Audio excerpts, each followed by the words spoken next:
Hi everyone, I'm Michael, portrait artist from Perth, Western Australia. Thank you for joining me. It's a pleasure having your company. I often say the best way of learning how to paint portraits is paint a still life because of all the nuances and the shapes, especially when you paint vases and twigs and, because streaks can be hairs, vases can look like faces, the handles look like ears, all that sort of stuff. So I did a quick sketch, but I pulled out an old painting or an old photograph for you that I did when I was setting up some still lifes. Just did a quick sketch on 11 by 16 linen here, just taped it to a board. This is the photograph here, guys. A bit of a spotlight on it, I'll fix that before I start. But here's what I do. So when I'm teaching people, it's all learning how to see the different value shifts. So this whole range here is just the value shifts and a few different color shifts in the background. So the whole background of that painting is what they are. And what have I got? 1, 2, 3, 4, 5, 6, 7, 8, 9, 10, 11, 12, 13, 14, 15, 16, 17, 18 different shifts there just to put in the background. This makes the difference between amateur painting and professional. Now this one is the actual jug itself, and it will take some of these background colours in there as well. But here again, you can see I've got 1, 2, 3, 4, 5, 6, 7, 8, 9, 10, 11, 12, 13. I've also got a couple of spare colours over there that I might mix in. And then this is the branch colours, just a twig. So I've just done 4 basic colours, not counting the highlight colours that will go in there. So that's how I do it. So back to me. This is our little painting. This is what we're going to paint today. I hope you enjoy it. Well, welcome to the easel for this still life that I'm actually going to be calling Whispered Moments, but we'll get into why in a little while. So I've just quickly put the background in, and you saw how I'd mixed all the colours for that, so we'll just get that out of the way. I thought what might be interesting for this one is just to have a look how I paint the clay pot, and that's what today's video is going to be about, and then how I paint the wooden table. And there's some really great lessons in here, and I'll just adjust this mic a little bit, sorry guys.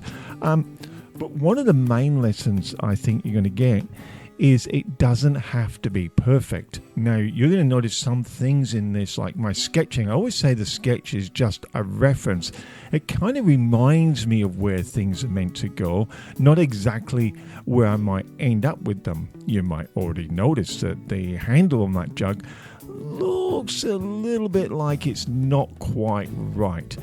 However, I'm going to ignore it until I get everything else into place. And you'll notice on the bottom of the jug doesn't seem to be quite right either. It's okay. These are just a reference. It's kind of a bit of a guide. Those marks you see I've made on the jug just tells me, look, that's a really dark spot on that right-hand side. There's a bit of a lighter spot, and there's going to be a color change in there as I get into this. Now, you saw the colors I mixed. My usual palette is just titanium white, burnt umber, ultramarine blue. The red I use is, I'm either using alizarin crimson or pyro ribbon. I think it's pyro ribbon in this case. And Vermouth yellow. I love that yellow. Even though any yellow, a cad yellow, it's just the cadmiums I just kind of shy away from a little bit.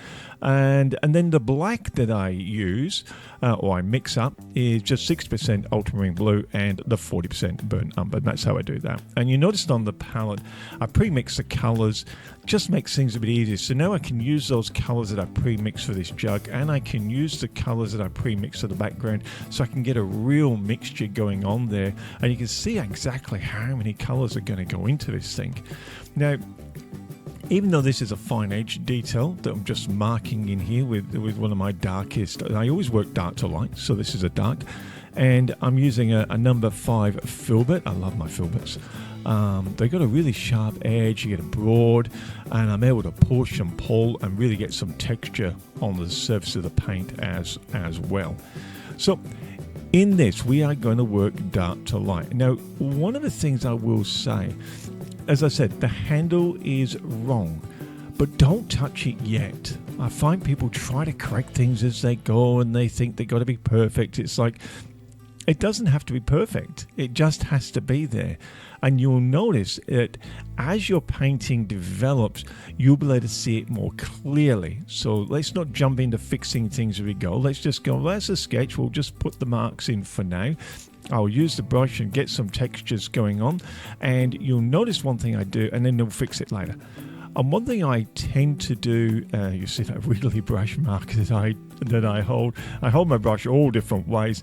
I don't know if there's a right way to hold a brush. I hear people tell me how you should hold it right at the very end. You should do this. It's like hold it as you feel comfortable, I say.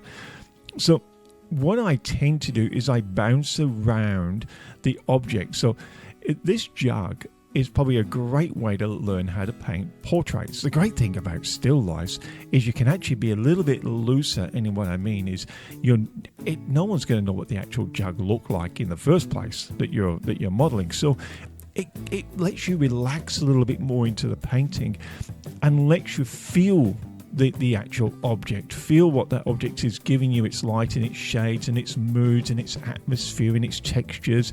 That's what it should be doing.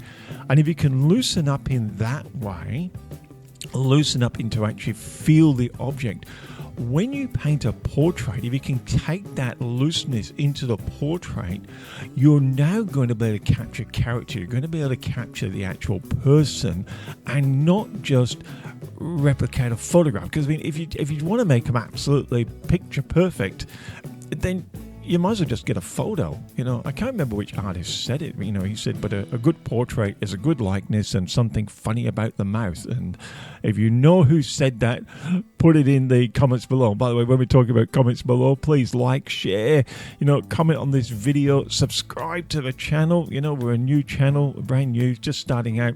Not many videos, not many subscribers. Come on. Give me some love. Give me some support. Oh dear. Okay, so you will notice one thing, that I actually got the outline of the hand of the jug in, even though it's not correct, before I went to working on that interior where you can see through to the background. I did that deliberately because I work dark to light, so I knew that background there was going to be a lot lighter. I decided I wanted to get some kind of outline of the jug first before I went in. And there you see that funny way I hold the brush. I'm just balancing on those two fingers, and I'm actually using the thumb and a little bit of wrist pressure just to turn the brush around, and you see I'll just flick it anywhere. I don't really think it's the right way of holding a brush. So these are the greeny color that I've mixed up for the background. I've got a lighter shade in there, and I like to dab. I like to push and pull. And what is happening with that edge, it might be a little bit hard to see on the actual camera, but by pushing and pulling, you don't get the cleanest line there is in the world. You get some blurring. And look, our eyes aren't seeing everything crystal clear. Yeah, there are some sharp edges, I suppose, but a lot of edges kind of mute into each other, even in the most subtle form, and your eyes can really pick it up. So I like doing that. You notice as you put the first color in, it looks a bit weird because it's just one block color, and they'll just come in and we'll just put some different value or different light, lightness or darkness over it. And again, dabbing it around, and that's still a number 5, even though it's quite a small area I'm working on. This is quite a small canvas as well. By keeping the brush large, it's actually allowing those bristles to push around. Now I see something going on with the handle. I decide, look, let's get some highlight around this handle, give it some context here. And I'm constantly wiping. There's another brush angle change. And what I want to do is just put a bit of a highlight around this handle here to give it some definition, and it will start to help my eyes see it properly. I know the handle's wrong. I don't really want to correct it at the moment. I just want to bring it out a little bit more so my eyes can see it a little bit clearer. And I think it'll just add something to the painting as well. And you see that push and that pull of those bristles going in there. Very, very easy. So that is all I am doing. So, and you'll see the bottom left hand of the jug. I haven't painted it yet, but see it's a bit sharp. I won't fix that either. I've probably got some dark paint on the brush and decided why not throw this around the canvas, add some more interest. Always say the different values, it causes grip for the eyes to grip on, like a textured surface, and the eyes can grip over it and it'll start making sense. One thing I want to say is, When you first paint a background, like that background that I've done there, it may look wrong to your eyes, but that's only because it doesn't have anything else to contrast against or to work with. Your eyes are only just seeing that as a standalone object. So don't get deceived by that. Don't go into your background and say, oh, I've got a blendy blend, I've got to make it a lot better than that. You don't. And you'll notice that as I do this on this jug. I'm quite carefree. I know where I'm putting my values, but when I say I paint loose, what we really mean is we're trying not to paint by numbers. We're not going to paint within the lines, I suppose. And here you see, I know I want some lines around there. You see, I'm not really fussed at how accurate they are at this stage. I just want to give myself a bit of a guide and go, oh yeah, that curls around there. Okay, not a problem. And there goes the brush, and I consistently change the value. I paint in an abstract stroke. We're not following lines. We're not just trying to block in and follow lines. We're actually just trying to put value next to value, and that push and that pull of the bristles of the brush will give us something almost like a blend, but without blending. It will push the light color into the darker, and as you pull off, it'll pull the darker back in. So that's a really good idea. And you'll notice that I just move around the canvas. I'm looking at the canvas, seeing where some of the blank spots are, deciding what needs filling and what doesn't, and try to keep that brush moving and dabbing and pushing and pulling all those different shades together. And eventually you'll just see I'll just finish off this last little bit down here.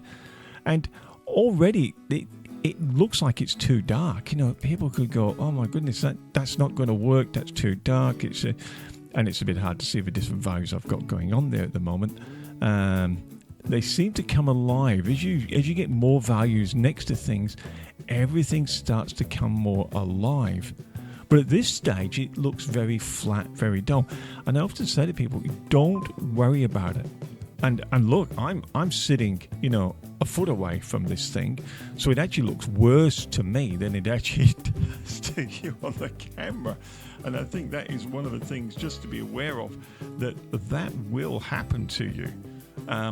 So don't get concerned, because as soon as you step away, you'll suddenly be able to see what is actually happening, and your eyes will fix everything. I've seen some of the great masters, and you walk up to them for a bit of fun, and you look at the brush strokes, and you look at what actually isn't there, but when you step back a few feet, it suddenly is there. The eyes are amazing things. It knows something's got to be there, so it'll put it there for you. Absolutely incredible. So we're just going to work. Now this is round, obviously, so this is great. This is great for a face, light coming on a face. And I always say, if you can paint still lifes, the benefits of them are going to come over massively to your portrait painting. One, you'll be more confident to interpret the feelings and the emotions that you're actually seeing in someone's face, rather than just trying to paint them as if they were a photograph. And two, your brush strokes get a little bit bolder, a little bit broader. You tend to feel more comfortable with larger brushes, and you don't mind moving around. And I think this is really important. If you can move around the object you're painting, you won't get stayed in one spot, and it'll stop you getting repetition. As humans, we love patterns. And I find that if we sit in one area and just paint in one area, we end up with patterns, and we don't realize it when we're painting until we step away, and then we go, oh my goodness, it's too rhythmic, there's too much patterns there, it's too regular. So one of the ideas is just mix it up a bit. Now, I know I always say I work dark to light, but now I'm going to put some dark. I've been working some lights, but now I'll work some darks up around the rim of this pot. I'll just grab myself a drink, guys. Now, as I said, the handle's here, so I'll block your view there. There's another funny handhold for the brush. I'm just using the weight of the brush, really, you'll see it back in a minute. And I'm just shaping around that handle, putting the value where I believe the value should go. And I'm not really fussed about the handle at this stage, and it looks wonky, it looks wrong. This is one of the biggest things, I think, as a painter, we just have to relax with things. We haven't got to concern ourselves what looks right, what looks wrong at this stage. The lines were a reference, they're a bit of a guide. And sometimes they're right, sometimes wrong. Look, you'll draw something and you could draw it perfectly, but when you step back, to your eyes, it just doesn't work. And give yourself permission to change things, as I will give myself permission to change that handle. Now, I'm deliberately not going to change it until I've got this jug covered, because once I've got the jug more covered and more paint in there, my eyes will be able to see it better. Otherwise, your eyes really do deceive you. I think it's one of the hard things as being a painter, is stopping our eyes, deceiving us, believing we're putting in the wrong colours, the wrong values. We just have to trust. And I think by mixing a lot of values up front, the darks going up to the lights, the more then you can mix up front, the easier it will be for you to trust yourself on what you're doing. Obviously the clay jug here, we've just changed the colour slightly, more earthy brown colour in there, and that is just really it's just my burnt umber, a little bit of Bernese yellow in there, a very slight touch of the Paro Ribbon, the red in there. And I think I probably popped a little bit of blue, but I'm not really too fussed, because as I sweep that backwards and forwards there to get that curve, some of that bluey grey will mix into it. And all I've got to concern myself is getting my values into those spots. And by keeping the texture and the randomness of the brush strokes, we will create the illusion of a 3D object. Again, it's still, to me, I'm looking at it on the screen just like you, and to me, it still looks flat. It doesn't look alive yet. And I think that's where we can paint. Wait till we do the wooden table. Oh, my goodness. You've got to watch that one. You do this wooden table and you're going to be cringing. You're going to be saying, that looks awful. And that's where a lot of artists quit. When they're beginning, they don't realize that your beautiful drawing you might have done will go for this stage of going, oh, that's not bad. Then all of a sudden, as you start to build colours and textures, remember I'm painting alla prima here, just wet in wet, it goes through its ugly stage. I often say it's like babies, I hope the wife's not listening, but you know what I mean. Babies are gorgeous when they're born, and then they go through, as they go through those growth spurts, sometimes they go a bit wonky. They don't look the best, and then they get fixed on the other side. Well, your painting's like a baby. It will go through the ugly stage and then fix on the other side. When we paint, it becomes more obvious with the wooden table there. I'm laughing at myself now. And this is where I think people quit. They kind of stop halfway and pull themselves back and go, oh my goodness, it's terrible. I have to quit. It's not going to work. And it's like, no. It's just you. It's just your baby going through its ugly stage. And if you just keep going and believe in yourself and just follow the rules and stop trying to look at it and stop trying to analyze it and just follow the rules, you're going to be fine. It's going to be great fun when we paint this wooden table. You're going to see exactly what I mean. This wooden pot in itself, the clay pot here, it goes through exactly the same. You'll see some blue smudge in there now, and you're kind of going, oh, this isn't working, and what's he doing here? He's stomping on. I don't care. I'm looking for texture. I'm looking for variance. And remember, we can build on top, even if we're working wet on wet. If I put some blues underneath and I put some more oranges and more browns on top, it'll give it more depth. And yes, I can work in layers. A lot of artists will, especially if they're using some of the mediums to fast dry their paints, they'll do the blocking, and they'll get quite good with the blocking, get that done, let that dry, then they'll build some detail over top. The detail top, the underpainting or the blocking is still starting to show through, and then they'll put the modelling on top, and then they'll go to the detailed stage, and then you've got like 3 layers all working together, and that's why the paintings look magical. Andrew Tisch was a classic. His work is absolutely sensational. Really like Andrew's work. I paint wet in wet. That's just how I learned. It's how I like to paint. I like to get into something, but I'm still using that kind of a methodology. As you can see here, I am just blocking. Now, what do I do with this brush? I give it a bit of a wipe, but you'll see I will pat. See the pat? What that is doing is smudging. That's not really a technical painting term, is it? I'm sure there's probably a better term for it. But by pushing and patting that, I'm actually smudging the lighter paint into that darker bluey grey.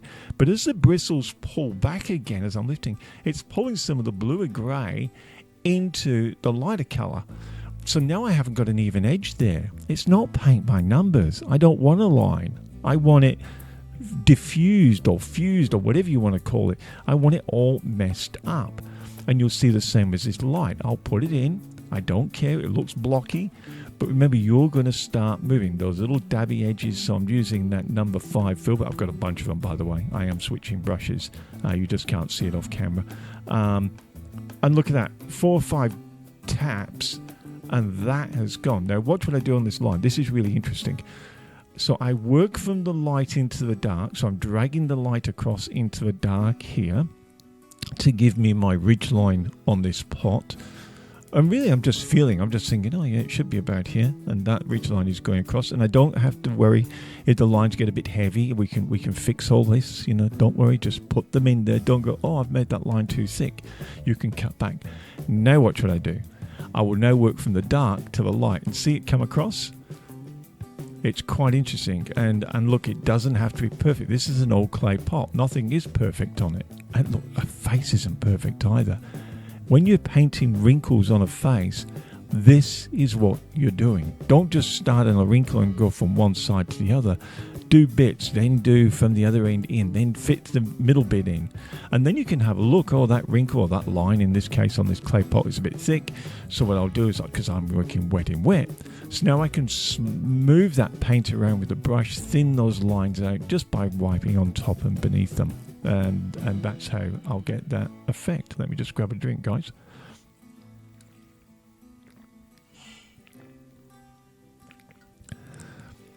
As I'm painting this, my wife is in the kitchen making some beautiful bread rolls for tonight's dinner because we've got our grandson coming over. So I'm kind of going yummy yum. Soon I'm going to be smelling that bread baking. I can hear the mixer going in the background as I'm recording this. Okay, so let's move on a little bit. So now we've got, that would be classified probably the block-in. We're looking at the 3-stage painting. And now we're starting to get, and we've probably done some modelling as well because we've got some shapes going on. And we'll start getting a little bit more modelling, a bit more detail in. And this pot has a back rim to it, so you can actually, you got the front side of the pot and you can just see, and there's the back of it. So now I'm going to start marking in the back of the pot here. And again, I think I'm still using a number 5 filbert. I don't think I go below a size 5. I have changed the brush because I'm using a lighter coming out. I tend to have a brush for my darks, a brush for my mid-tones, and a brush for my lights. So, and I might have a couple of darks, a couple of mid-tones, and a couple of lights. That's how I'm kind of working. And for those of you who've seen the studio, my little brush rack is just off to my left-hand side. I made that and I hung it on the wall. That's just slats, those just 2x1s, and then I put some angle molding on top. And the back of the easel, I've got a piece of angle molding, exactly the same, but in reverse direction.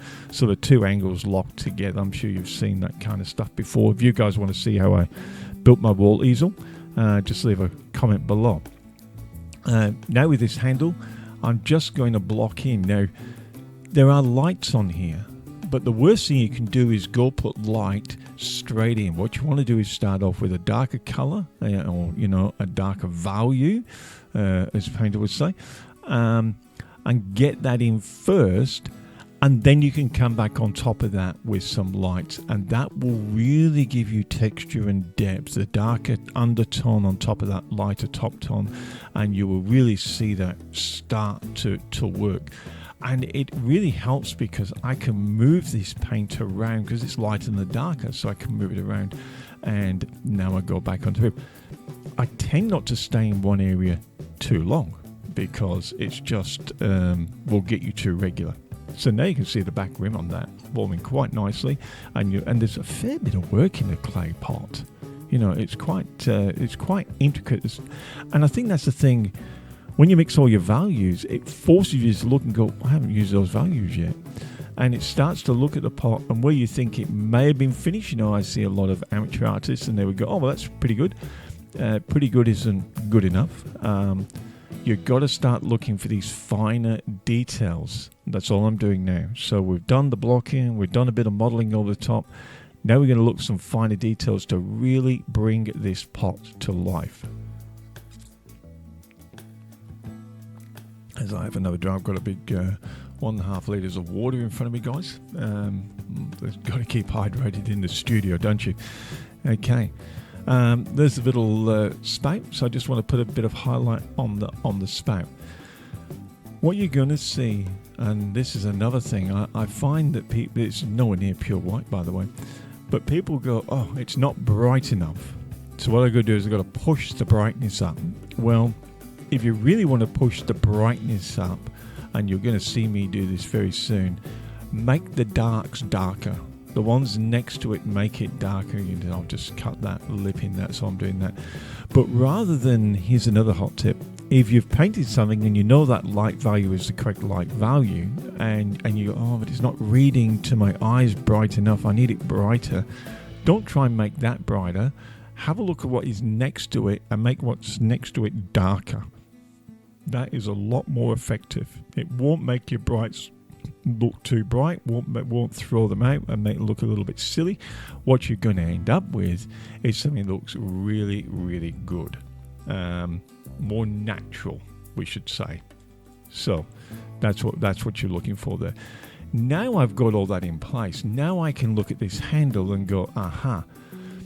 See, before I might have cut the top of the handle. I might have thought, oh, the top needs a bit of work. Now I've had a look at it and I can see, and I'm resting that brush on that third finger and I'm just cutting around. And no excuse, because I've got a damaged hand from an old mechanical workshop days. So my hand trembles a little bit. So if I can do this, anyone can do it. And that's all I've done then. Now I'll bring in that number 5 and I'll just re-edge the handle on the inside now, because I've actually pushed the light into it. So now I think I'll just put some burnt umber in there. Burnt umber is such a great colour if you just want to get some darkness into something quickly. Or say it's got milked up, you know, when you get that whitey, greyy looking, which would have happened because I pushed the blue into it. Yeah, just throw a bit of burnt umber in there and that'll make it nice and dark again. Here we go with some highlights. Very important that the highlights are going on top of a darker undertone. So we've got a darker undertone there already, so that's pretty good.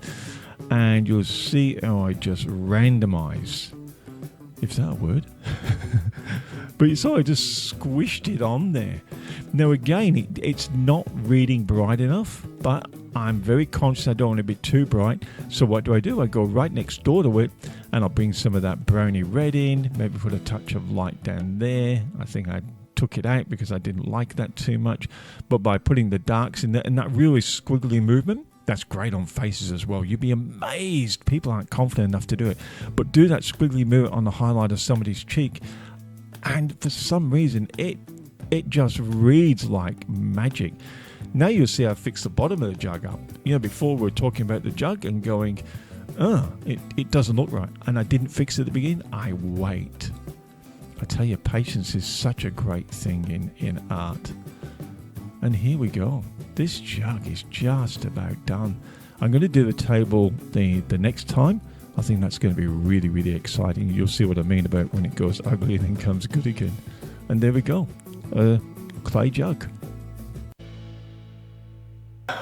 Well, thanks for joining me on that. I hope you got a lot out of that as we painted that old clay jug. This is a finished painting here.